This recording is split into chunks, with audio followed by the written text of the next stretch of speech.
Amen, Samara. Amen. Acts the 2nd chapter. Let me just hit this and put this as quick as I possibly can.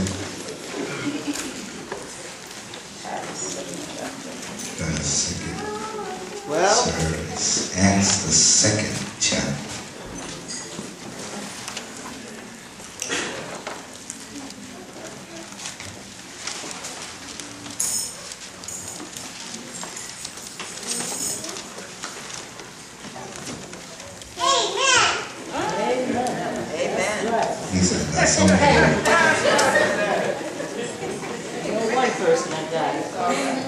Let me jump and begin our reading at verse 13.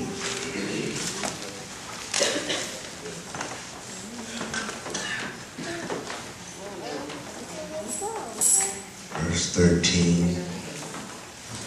Bring me this mic, AJ. Bring me the mic.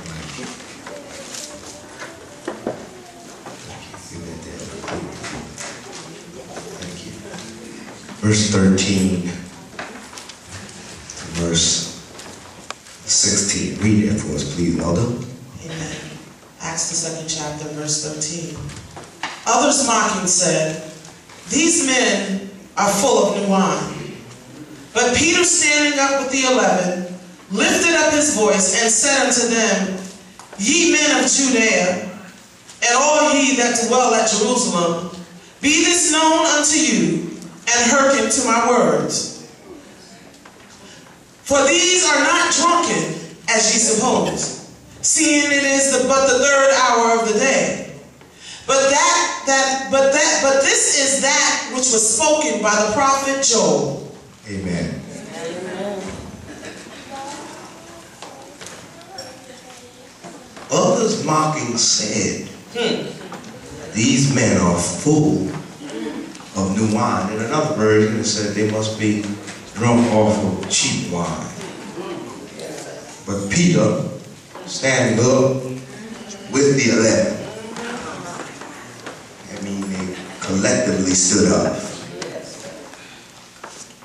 Peter lifted up his voice and said unto them, "Ye men of Judea, and all ye that dwell at Jerusalem, be this known unto you, and hearken to my words." He said, let's get something straight here.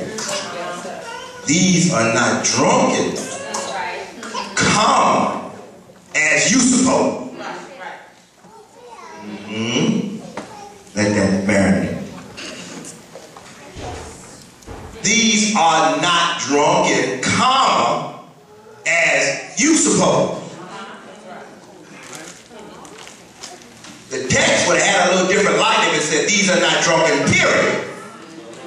But it did not say period. It said comma. These are not drunken, comma, as you suppose.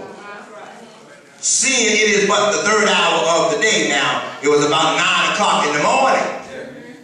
But even more significant than that, not only was it early, 9 o'clock in the morning was their time of prayer. But this is that which was spoken by the prophet Joel. I just want to leave a thought with you this morning, and it's one word really, and the word is overtaken. Overtaken. Look at your neighbor and say, "Neighbor, I'm overtaken." I'm overtaken. Now, when you think about the word overtaken, it is to happen to or befall someone suddenly or unexpectedly, as night, a storm, or even death. Y'all stay with me now. I need your minds and not your emotions. To be overtaken is to have something happen to you suddenly, or We must pause right there and say that if one would get in position and fight with all your might to stay in position, God is going to do something for you and with you suddenly. Somebody shout suddenly. Suddenly. I see through the eyes of the Spirit that some things are going to take place with you and through you even before the beginning of 2012.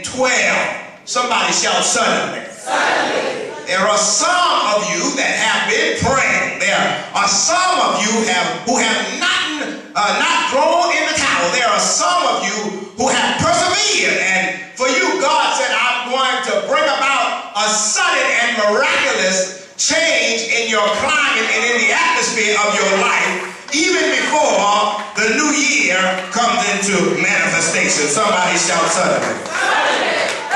Now, not only is this word going to be, I'm preaching already, not only is this word going to be suddenly, it is also going to be unexpectedly. Now, listen to me, please.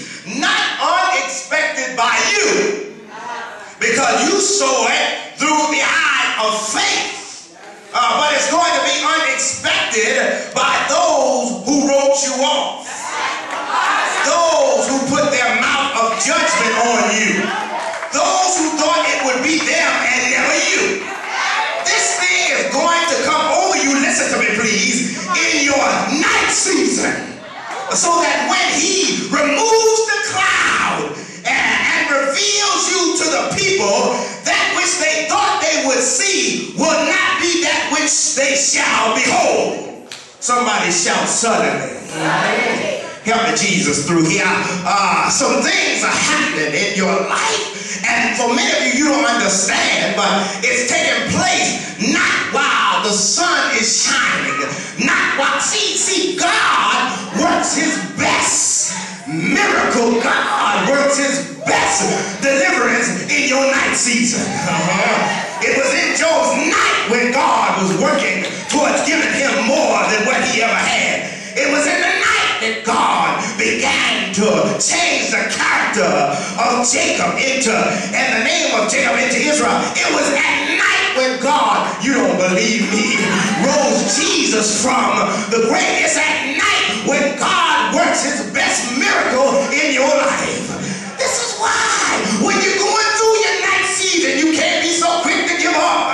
I'm mighty skeptical and I'm mighty fearful for those who always give up in their night season, because what you don't realize is God is working some stuff out in your night season, because what happens here is when you go through your night season, what God is really doing, he's hiding you from your enemies.